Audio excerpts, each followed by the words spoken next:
sorcellerie.net. Mon nom est Dead Breeze et je suis accompagnée de Zelda. Allô Zelda! Salut, comment ça va? Ça va bien toi? Ben, je vais très bien, merci. Donc aujourd'hui, on est rendu au 42e épisode et on va parler des bougies avec la sorcellerie. Les bougies, en fait, sont un élément qui sont quand même assez importants. On en parle souvent. Est-ce que tu veux nous faire un petit topo vite fait sur les bougies, Zelda?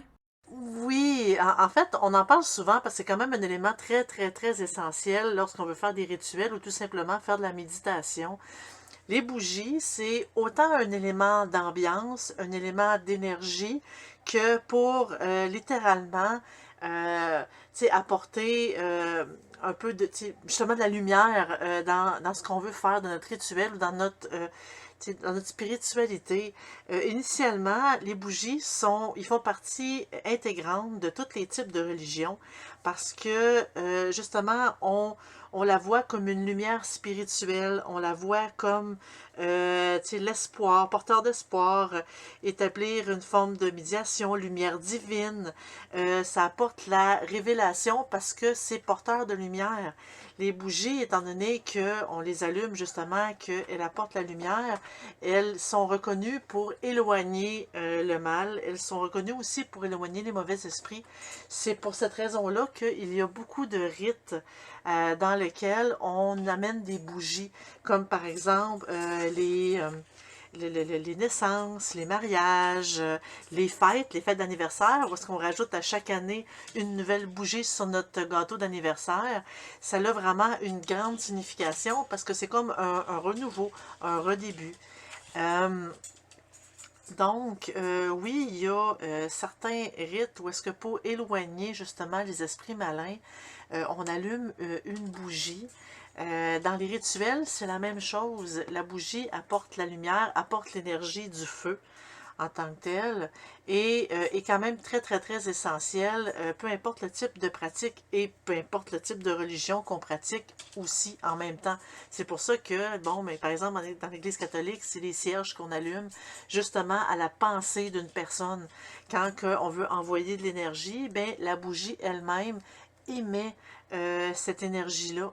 Et, tu sais, en parlant de bougie nécessairement, on peut parler de couleurs et les couleurs des bougies est quand même très, très, très, très importante parce que quand on allume la bougie, l'énergie que la bougie émet change selon la couleur de la bougie elle-même. Donc, c'est pour ça aussi qu'en même temps, il faut faire vraiment quand même assez attention sur les couleurs qu'on choisit lors de nos rituels pour que ça s'approche le plus possible de nos intentions, de ce qu'on désire. Ou comme dans nos méditations. On peut prendre une magie blanche pour bien méditer, pour se mettre vraiment dans l'ambiance. Parce que quand on parle d'ambiance, on parle d'à peu près toutes sortes de sujets. N'est-ce pas? Oui, puis je pense que la bougie, c'est un élément quand même qui est assez basique, mais quand même important. C'est quelque chose qui est facile à trouver. On parle souvent d'avoir qu'il y a des gens qui ont besoin d'outils ou de matériel. Je pense qu'il y a un des éléments qui est quand même le plus facile à retrouver sur le marché, qui est pas trop cher non plus. En effet. Qu'on peut fabriquer aussi. Oui, qu'on peut fabriquer aussi. C'est un peu plus complexe, par contre. Je vous conseille pas votre première chandelle, là, mais... Non, non. mais effectivement, puis je pense que même le principe de couleur qui est quand même une façon d'évaluer une intention. Je pense que la flamme, c'est peut-être aussi un espèce de rappel aux primitifs. Tu sais, c'est sécuritaire, le feu, ça réchauffe. Il y a plein de choses aussi. On se nourrit avec du feu parce qu'on fait cuire nos choses. C'est un rappel de plein, plein, plein de petits éléments aussi qu'on peut Exactement. utiliser. Puis il y a même des sortilèges ou des rituels là, qui c'est justement de brûler des souhaits ou des morceaux de papier ou évidemment le faire avec sécurité. Mais il y a plein, plein de clins d'œil à cet élément-là là, au travers de la pratique. Puis je pense que c'est quelque chose qui est quand même simple mais efficace. D'ailleurs, il y a beaucoup de... on peut le voir là, si vous faites des recherches sur les pratiques, qu'il y en a beaucoup aussi qui vont parler de ce qu'on appelle le candle magic, donc la magie des bougies. Je sais qu'on en a un petit peu parlé, qu'on n'était pas trop du style à mettre les étiquettes sur les types de pratiques, là, mais il y En en a effet. qui aiment ça. En effet. Donc, ce serait de vraiment tout lier sa pratique là, avec l'utilisation principale de bougies. J'en connais pas tant que ça sur le sujet parce que je ne pratique zéro ce type de méthode-là. Mais ça peut être quand même intéressant. Là. Si jamais ça vous épate une bougie, peut-être que de fouiller dans ce domaine-là, ça peut être quelque chose qui peut vous apporter des éléments intéressants. Oui, puis on parle beaucoup de bougies, mais on se demande, tu sais, au départ, les bougies, c'était pas nécessairement ça qui servait. Et on dit que tu sais, comme l'origine de, tu sais, de la pratique de, tu sais, comme d'allumer des bougies viendrait des fêtes consacrées à Diane, quand que on entretenait une espèce de feu sacré. J'en ai parlé pendant ma vidéo dans l'Halloween, quand on parlait comme des premiers rites, les premières croyances, où c'est des fêtes consacrées comme à Diane, où est-ce qu'on entretenait un feu sacré sous la forme de comme de plusieurs lampes. Puis dans ce temps-là, c'était surtout des lampes en terre cuite, mais par la suite, pour de façon, une espèce de gros feu rituel, c'est pas mal plus facile à transporter quand on a une bougie dans une main. Donc, de fil en aiguille, on a appris à développer des bougies et nécessairement, c'est pas mal plus pratique aujourd'hui et on s'en sert de plus en plus. Et les bougies, même si aujourd'hui on n'en a plus nécessairement besoin parce qu'on a l'électricité, on a la lumière, on a les ampoules, les bougies restent quand même un élément important, un élément énergétique quand même assez puissant dans la vie de tous les jours, dans dans l'ambiance, dans la pratique. Donc, c'est vraiment un élément à ne pas négliger. Oui, puis comme tu as parlé aussi, on en a parlé, je pense, il y a 2 semaines avec Imbolc. Donc, Oui, Brigitte est très, très liée à la création de bougies en tant que telle, parce que, bon, elle est très liée à l'élément feu. Il y a beaucoup de clins d'œil aussi qui font référence à des divinités ou à des rituels, des fêtes aussi, là. Puisqu'on est dans les bougies, je pense que ça serait bien de faire un petit vite fait, un petit topo sur la sécurité quand vous utilisez les bougies. Je pense oui, que c'est très de mise. important. Euh, toujours rester proche quand vous faites brûler une chandelle. Ouais, jamais laisser une chandelle, comme non surveillée. On allume une chandelle et on s'en va. C'est quand même très, très, très dangereux pour le feu. On évite. Faire brûler la chandelle dans un endroit espacé, loin des meubles, des tissus, des tapis ou tout objet inflammable. Donc, évitez de le faire sur un tapis. C'est pas une bonne idée. Non, mais utiliser des assiettes, des bougeoirs, tous des items qui permettent de soutenir la bougie pour éviter qu'elle tombe. Et éviter aussi que des animaux comme des chats, des chiens puissent se promener autour des bougies, ce qui éviterait en même temps qu'elles tombent. Évitez d'allumer des bougies proches des courants d'air, des ventilateurs, toujours, mais quand même dans une pièce qui est ventilée. Donc, pas nécessairement des courants d'air, mais que ça respire un petit peu, hein, sinon vous allez vous étouffer. De placer les chandelles sur des surfaces qui sont amovibles, donc qui ne bougent pas et qui sont résistantes à la chaleur. Donc, c'est sûr que si vous mettez ça sur un morceau de papier carton, c'est pas la meilleure idée qui soit. Non. Toujours faire attention de garder vos tiges de chandelle à un quart, donc qui est à 6 mm. C'est pour le niveau de la prévention, au niveau de la chandelle. Et toujours les garder propres, donc ne pas avoir de débris de tiges d'allumettes ou de morceaux, de peu importe comment vous l'avez allumé en tant que tel. Évidemment, si vous mettez des herbes ou des petits cristaux, tout ça, de surveiller encore plus la chandelle. Hein, ça peut surchauffer, sauter et faire des dommages. Oui. Donc, on ne touche jamais une chandelle qui brûle, ni la cire aussi. Ça peut vous brûler. Je sais que ça paraît con, on dit comme ça, mais on l'a tout fait. On l'a tout fait, oui. De préférence, si vous devez éteindre votre bougie, utilisez un éteignoir et ne pas souffler sur une chandelle. Ça pourrait faire éclater. Pas éclater. Ça pourrait faire éclabousser la cire partout. Et ne jamais éteindre avec de l'eau. Je sais que ça paraît un peu étrange de dire ça, mais ça peut créer une réaction chimique avec la cire. Et puis la faire exploser. Projectiles, soit de feu ou des dégâts, ou vous faire éclater un support en vitre si jamais votre chandelle est à l'intérieur d'un support et ayez un extincteur proche. Pas nécessairement à chaque fois que vous avez une chandelle de le mettre à même pas 1 mètre, mais plus de s'il y a quelque chose pour votre maison, c'est toujours un élément qui est important. Mais savoir où il est, c'est quand même le principal. Ça va vite du feu. ça va quand même très, très, très, très vite. On s'en rend pas compte, mais ça va quand même très vite. Et il y a je vais juste faire une petite précision. Dans beaucoup de pratiques, on dit que c'est pas vraiment une bonne idée d'éteindre la chandelle avec notre souffle, avec tu sais, du vent. Il faut toujours utiliser un éteignoir. C'est plus propre et c'est meilleur pour les énergies. Ah, je savais pas que les énergies étaient liées à... Oui, ben en fait, il y a certaines Y a-t-il une pratiques qu'il raison? mentionne. Ben, il y a certaines pratiques qu'il mentionne. Il y en a d'autres que, littéralement, on dirait qu'ils s'en foutent littéralement. Mais, tu sais, moi, dans mon cas, est-ce que j'ai senti que ça bougeait, ça déplaçait des énergies, que ça faisait de quoi de néfaste?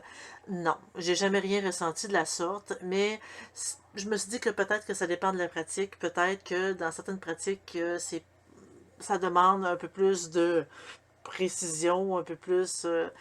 sincèrement, je le sais pas. Mais c'est de quoi que j'avais déjà lu plusieurs fois. Tu vois, c'est quelque chose que moi, j'avais jamais pensé.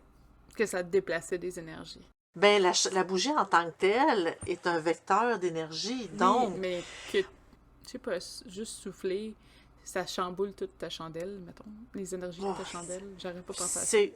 Sincèrement, c'est une supposition. Parce que Ouais, moi, j'ai jamais rien ressenti de la sorte que je la souffle ou que je l'éteigne avec un éteignoir. donc, le devoir de cette semaine, hein, si vous allumez une bougie, vous soufflez dessus, donnez-nous votre avis. Oui, écrivez un commentaire, savoir en quoi ça change vraiment. On aimerait sincèrement le savoir. Par rapport aux chandelles, il y a plusieurs formes aussi qui vont être utilisées dans la pratique. C'est bizarre, parce que quand j'ai fait des recherches, j'ai trouvé tous les termes en anglais. Je trouvais pas les termes en français. Donc, ça va être Ah, traduit un peu boboche. Gracieuseté de moi-même. Donc, soyez indulgents, s'il vous plaît, si j'ai pas les bons termes. je vais essayer de t'aider. Mais j'ai trouvé quand même des termes proches, fait qu'on devrait pas être super. OK. Il y a la forme de taper, donc c'est une bougie conique. Donc, c'est un peu le classique. Si je me trompe pas, parce que je veux juste être sûre, c'est la bonne traduction, parce que pour moi, taper, c'est pas nécessairement conique, mais c'est une tige que vous trempez à plusieurs coups. Donc, lentement, ça crée la chandelle. C'est la chandelle classique, un peu qu'on achète dans les magasins, un petit peu haute, conique, là, en tant que tel, c'est un cylindrée ordinaire. Je pense que taper, c'est plus le terme en anglais utilisé pour la technique pour en faire manuellement et non pas Ouais. la forme de la bougie en tant que telle. La Mais tremper, se faire sécher, tremper, faire sécher, tremper, faire c'est ça, sécher. exactement. Ouais. C'est la chandelle un peu, la forme classique là, qu'on met dans les chandeliers. On a la forme vigile, vigil candle en tant que tel en anglais. C'est des petits récipients, un peu comme des verres shooters, à peu près la grosseur. C'est des petits copeaux, c'est des mini chandelles que tu mets dans une espèce de contenant en verre. C'est la forme vigile, là. Ils appellent ça comme ça. Tu sais, OK. je Comme sais quand pas on si veut t'as acheté faire... ça, là, mais c'est des petites... ça compte aussi, là, les petites bougies qu'il y a au-delà vraiment, là, c'est autour d'un petit Oui. élément de métal, là. Un petit morceau d'aluminium, je pense. Très léger, qui se plie facilement. C'est la forme vigile. Je sais pas en français c'est quoi le terme. J'ai jamais été capable de trouver ce terme-là en français. Parce que je pense qu'ils appellent ça une chandelle vigile. Puis ça me semble que c'est bizarre comme nom, mais c'est ça. Hein? Donc, mais au moins, je suis capable de vous la décrire un peu. Donc, c'est des mini chandelles circulaires, souvent dans un verre ou, comme je disais, dans un petit cercle d'aluminium un peu cheapette. Là. Ouais, ça fait partie de ça. On a les pillar candles, donc les bougies piliers. Ça ressemble un peu à les fameuses bougies religieuses, là, que dans un gros cadre cylindré, là, on met souvent, par exemple, je pense chez peut-être les cierges. On Oui, pourrait en les faire cierges. partie. Ils mettent, mettons, une image d'une idole souvent là-dessus, sur ces bougies-là. Mais c'est des grosses cylindrées. On a les figurales qui sont en forme de silhouette. Ça, on peut parfois le voir. Je pense que vous pouvez facilement en trouver sur Amazon, par contre, des bougies de la grande déesse ou qui sont juste une forme un peu plus humaine. La version, donc la chandelle, la floating candle, donc les chandelles flottantes, qui, comme le disent, flottent. Je pense que... Donc, c'est des petites chandelles que vous pouvez faire des rituels en la mettant dans un bol d'eau ou un truc comme ça, là, puis elle flotte jusqu'à la consomption. Jusqu'à ce qu'elle brûle au complet, finalement. Et on a les chandelles à action double et à action triple que j'aime beaucoup, que j'ai découvert en tant que tel en faisant ma recherche parce que j'avais jamais pensé à ça. C'est des chandelles où vous pouvez faire 2 actions en même temps lors de vos rituels. Ce qui est extrêmement pratique. C'est une chandelle qui est séparée de façon colorée en 2. Donc, la première partie, généralement, c'est la première partie à brûler. Donc, le haut de la chandelle va être noir. Et la deuxième partie, donc, de partie de la moitié jusqu'en bas, va être d'une autre couleur. Peu importe la couleur. Sauf noir. Et en fait, c'est que souvent, ils vont être créés en fonction de... Bon, ben, vu qu'elle est noire, elle va éliminer les mauvaises énergies. Vous allez pouvoir faire comme une espèce de clean-up, un petit ménage, avant de procéder à sa deuxième fonction, là, qui va être de faire une action appropriée de ce que vous désirez. Elle se fait aussi en triple. Donc, il y en a qui ont vraiment 3 étapes. C'est juste au niveau de la fabrication, comment c'est fait. Après, ça dépend de l'intention que vous mettez là, pour la faire brûler. Je trouvais que c'est intéressant comme concept, quand même. J'avais pas pensé faire ça. Vu que j'ai l'intention de faire des bougies moi-même, mais ça fait plusieurs mois que je dis ça, mais il faut que je les fasse. Je trouve que ça pourrait être intéressant de justement aller travailler le fait d'avoir 2 couleurs, dont une qui a une intention particulière lorsqu'on l'utilise, et un petit peu plus tard, on peut aller chercher la deuxième partie. Après, je sais pas à quel point c'est pratique quand tu es en train de faire un rituel. Parce qu'il faut quand même t'attendre qu'elle brûle, la chandelle, là. Fait qu'il faut vraiment que tu... je sais pas à quel point c'est gros ou c'est large, ou c'est peut-être juste un petit segment au début, puis après, je sais pas. Ouais, combien de temps qu'elle prend avant de changer de couleur? Ça me Ça permet prendrait de faire un expert en chandelle. Oui, il y a peut-être un temps de faire une petite méditation, de... Je sais pas, c'est peut-être juste le petit tip, tu sais, le petit début de la chandelle qui est, mettons, noir, puis le reste. Tu sais, il y en a, des fois, c'est des designs, là. Mais j'imagine, puis quelqu'un qui les fait soi-même pourrait peut-être faire ça en conséquence de combien de temps il pense. Tu sais, il doit avoir un temps pas de brûlure, mais un temps d'utilisation, puis ça doit être calculable à un certain point. Probablement. J'imagine. Je sais pas où trouver l'information, mais peut-être des tests et essais. Ça doit dépendre aussi de la cire qu'on utilise, de comment la tige de cordon est faite, tout ça. Est-ce que tu avais quelque chose à rajouter sur les formes? Sur les formes, non. C'est sûr que les formes en tant que telles ont toutes... ils ont tout un élément de pouvoir, dans le sens que c'est sûr qu'on sait que les pyramides, ça peut nous aider à centraliser, tu sais, comme à canaliser plus les énergies. Avec une chandelle, ben, ça l'aide, mais tant qu'à moi, une bougie, ça reste une bougie et ça fait quand même office, tu sais, ça fait quand même le travail qu'on lui demande de faire. Je sais, tu parlais tantôt fallait attendre que la bougie s'éteigne. Normalement, dans la majorité des rituels, quand on a besoin de faire une bougie, puis ils disent de la laisser brûler, il faut vraiment la laisser brûler au complet.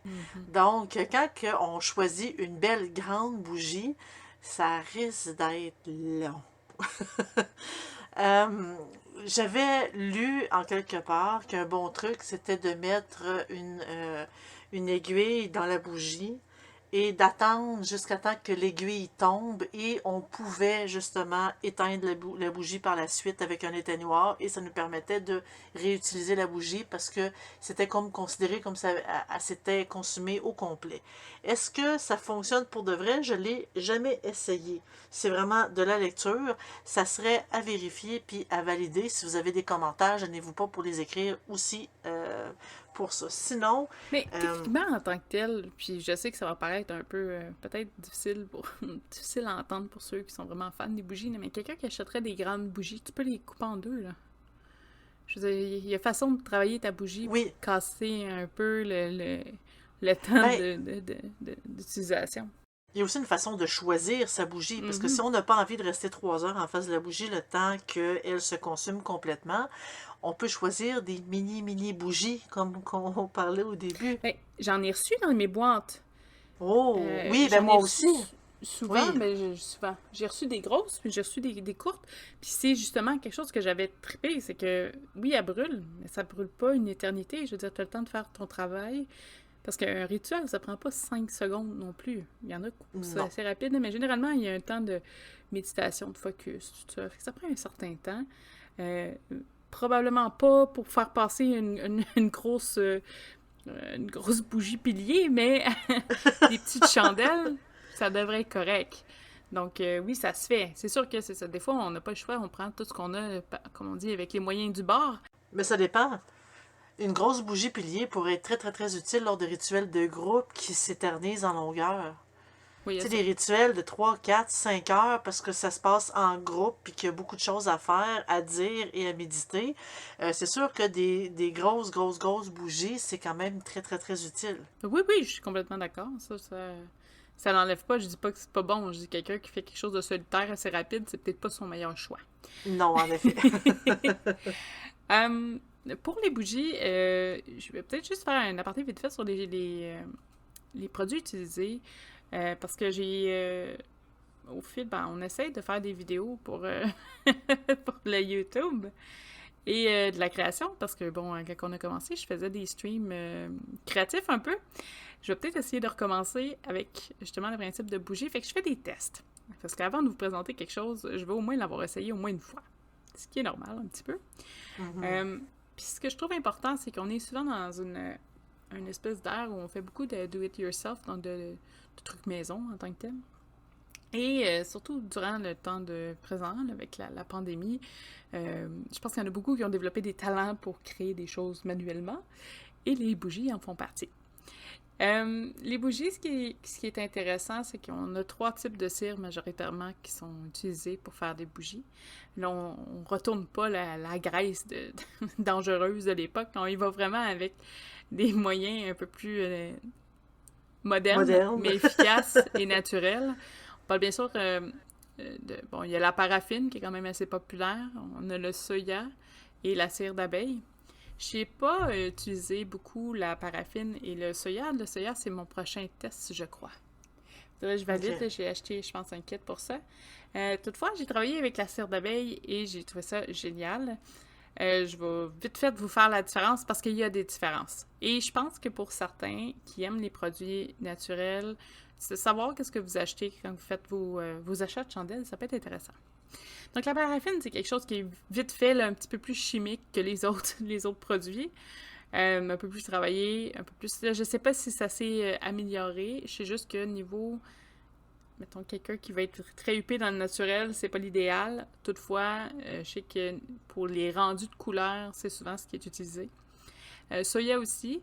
Soya mieux, par exemple, un peu plus naturel. Mais encore, est-ce que c'est travaillable? Je vais le savoir bientôt. Pour ce qui est de la cire d'abeille, il y a plusieurs types. Donc, on a 3 types de cire d'abeille. La première, c'est la formule jaune. La formule jaune, c'est en fait les pépites jaunes, classiques, qui provient bon, des apiculteurs presque directement. Il ne faut pas en acheter directement, c'est un petit peu plus cher par contre. C'est nettoyé vite fait, un petit peu plus légèrement, avec un effet centrifuge et de la chaleur. C'est ainsi qu'on sépare la cire du miel. Bon, parce que, veux pas, il y a des résidus qui peuvent se former. C'est une cire qui n'est pas chimiquement traitée et parfois il y a des résidus. Donc c'est pas normal là, de trouver un petit peu de miel dans sa formule jaune. Euh, la seule différence, c'est que c'est un traitement de la cire qui est quand même assez faible. Donc on est quand même assez proche du produit original. Vraiment, on enlève la base. Et possède une couleur dorée qui est quand même assez forte là, au niveau de l'odeur. Pour avoir tenté de faire des chandelles avec la formule jaune, moi j'ai adoré. Ça donne comme une espèce de texture un peu crémeuse à la cire. Je veux dire, toutes les cires sont un peu crémeuses, mais la couleur est un peu vraiment d'un doré crémeux. Mais il y a une odeur forte. Donc si vous voulez, c'est une odeur qui est agréable, c'est pas négatif. Mais c'est sûr que si vous voulez faire des chandelles avec des odeurs, c'est peut-être pas l'idéal parce que la cire va probablement tout prendre cette odeur-là. Puis il va pas relâcher vos huiles naturelles, mais ils sentiront pas vraiment beaucoup vos chandelles. Et c'est très très difficile de mettre de la couleur sur du jaune. Oui. Parce que forcément, ça devient foncé ou ça devient pas plus pâle, mais ça devient juste foncé et jaunâtre. J'ai pas trop réussi pour le moment mon coup avec des trucs naturels. C'est sûr qu'avec la mica, des trucs comme ça pourrait changer, mais ça reste quand même une couleur qui va être fortement présente. Il y a aussi ce qu'on appelle le Brood Wax, qui est de la cire vieillie en tant que telle. C'est une formule qui est encore plus foncée. C'est une cire qui est vieillie par le temps. Donc, dans la nature, normalement, les abeilles finissent par délaisser l'ancienne hive, là, L'ancienne ruche. l'ancienne ruche, tout ça. Puis c'est les papillons qui viennent dévorer cette cire-là. Il y avait des papillons en spécial, non? Mais en tout cas, ils adorent ça, les papillons. Donc, les papillons, naturellement, vont se débarrasser de cette vieille partie de ruche-là. Mais chez les apiculteurs, il n'y a pas vraiment de papillons qui fait la job, c'est eux qui le font. Donc, c'est eux qui sortent de la cire, ils le réutilisent pour d'autres fins. Généralement, c'est de la cire qui est trop foncée pour les chandelles, mais c'est important. Il y en a qui l'utilisent quand même. Mais c'est important de le mentionner. Souvent, ça va être utilisé pour faire de la cire à souliers ou des planchers de bois. Ça donne un bout fini, mais c'est vraiment une cire qui est plus vieille. Et on a la cire blanche, qui est facilement trouvable comme la cire jaune, par exemple sur Amazon, vous pouvez en trouver. Il y a des apiculteurs aussi qui peuvent en vendre. La cire blanche, anciennement, c'est une cire qui était traitée chimiquement. Maintenant, c'est qu'ils utilisent des filtres qui sont tellement petits que ça réussit à enlever on appelle ça de la cochonnerie ici, là, mais tous les résidus et les particules qu'on devrait sortir justement de la formule jaune. Donc, c'est très, très, très, très fin. C'est meilleur pour la coloration de vos chandelles. Donc, si jamais vous voulez des chandelles de couleur, d'avoir une cire d'abeille blanche, c'est un idéal. C'est une odeur aussi qui est beaucoup plus faible, mais encore un peu présente. On mentionne vraiment que, c'est ça, au niveau couleur, c'est l'idéal. Validez quand même si jamais vous achetez de la cire blanche, parce que généralement, ceux qui s'en vont vers la cire d'abeille, c'est parce qu'ils veulent vraiment avoir un fini naturel, ou être plus proche de la nature. Des fois, il y en a qui aiment ça, cette émotion-là. Si vous allez vers, justement, la cire blanche, validez que c'est traité de façon naturelle et non pas chimique, parce que sinon, ça annule un peu le projet, là. Ça annule l'effet un peu. Oui, un petit peu. J'irai pas en détail sur comment faire vos bougies par podcast. Ça va être un petit peu difficile, puis tout le monde va se brûler. Mais si jamais vous entreprenez ce chemin-là, ça va être important aussi d'avoir du matériel que vous n'avez pas peur de délaisser, parce que de la cire, c'est franchement chiant à retirer de vos outils de travail. Fait que si vous utilisez, je sais pas moi, des plats exprès pour ça tout le temps, c'est moins grave s'il reste encore 2-3 morceaux de cire. Parce que ça colle. Hein. J'ai eu beaucoup, beaucoup de plaisir avec ça. Faut faire plaisir attention. Non joyeux, tu veux dire? Non, c'est ça. C'est toujours... on fait toujours fondre avec un espèce de bain-marie. C'est super important. Je pense que c'est au niveau de la cuisson pour pas que ça brûle. Faites attention de la cire liquide. C'est chaud, hein? Ça paraît peut-être pas, ça a l'air tout beau, mais c'est très, très, très, très chaud. Et comme je vous dis, si jamais ça vous intéresse, là, prochainement, je vous dirais peut-être d'ici quelques mois, vous allez être au courant de toute façon là, quand on va sortir une vidéo sur le sujet. On pourra faire plein de chandelles! Yeah! Yeah! Fait qu'en gros, moi, je pense que j'ai fait le tour de tout ce qui est information technique sur les chandelles. Mais il y en a qui... Moi, je trouve que ça donne une belle ambiance, par exemple. Ça donne un petit effet zen aussi quand on fait de la méditation, tout ça, ou qu'on est tranquille, qu'il n'y a pas d'animaux qui courent autour, parce que moi, ça, c'est mon gros problème. Ça rend les choses paisibles, une chandelle. C'est très paisible, surtout quand justement, de la méditation ou seulement prendre un bain avec un peu d'huile essentielle, les bougies sont essentielles. Sont vraiment très importantes, ça met dans l'ambiance, ça calme, ça relaxe, ça nous permet en même temps c'est comme de nous connecter à notre énergie intérieure. Tout simplement méditer ces bougies parce que c'est la syromancie, si ma mémoire elle est bonne, c'est une méthode de divination aussi par les bougies. On fait couler un peu de Oui, cire dans un bol d'eau et selon la forme, le dessin que la cire prend, il y a justement, tu sais, comme une espèce de lexique d'interprétation et on peut essayer de voir l'avenir avec les bougies. mais C'est aussi le aussi... mouvement de la flamme aussi, mais je m'en rappelle pas c'est quoi le nom. C'est pas de la pyro. Oui, mais c'est pas nécessairement des bougies, c'est peu importe la flamme, je crois. Il faudrait que je vérifie dans mes Parce que ça, j'ai livres. toujours un peu de mal, parce que s'il y a quelqu'un qui fabrique un peu mal sa bougie, c'est un peu normal que ça vibre, tu sais. C'est peut-être Oui, pas... puis surtout que si, par exemple, bon, tu sais, les légers tu sais, mouvements du sol, tu sais, la route à côté, quand il y a quand même des camions lourds qui passent, ça fait quand même tout vibrer la maison. C'est Mm. sûr que la flamme va bouger. Les trains, tu sais, il y a plein de, en ville particulièrement, il y a plein de possibilités qui peuvent faire en sorte que la flamme bouge. Donc, c'est pas une bonne idée d'interpréter les mouvements de la flamme. C'est intéressant à faire quand même. Même si, Oui! faut pas se fier qu'à ça. Non, non, non, non, mais c'est quand même intéressant à voir. Je sais qu'il y a certaines personnes pour, tu sais, en fait, tu sais, dans le but de, tu sais, comme de manipulation d'énergie, de tous des pouvoirs psychiques, d'essayer de faire bouger les flammes de bougies. Je sais que c'est une pratique qui se fait souvent.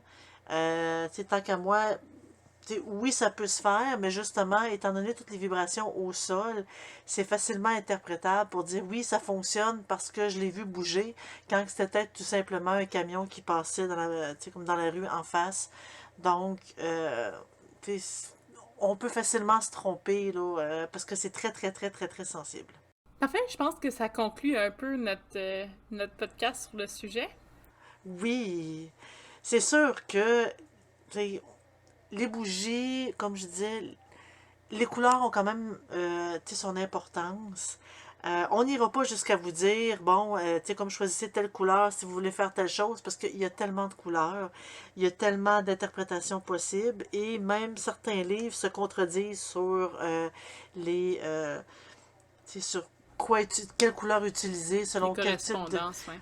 Exactement. Je dirais peut-être les principales, le noir pour le bannissement, le blanc pour la purification. C'est pas mal les deux couleurs principales Le que mauve, on c'est peut... toujours les arts psychiques. Oui! Oui, il y en a qui disent le vert pour l'argent. Mais ça dépend vraiment de où est-ce qu'on lit ça. Ouais. Mais fiez-vous à vos intuitions. Généralement, on se trompe pas Oui, avec ça. exactement. Donc sur ça, on vous souhaite une excellente semaine et on se revoit la semaine prochaine. À la Bye! semaine prochaine!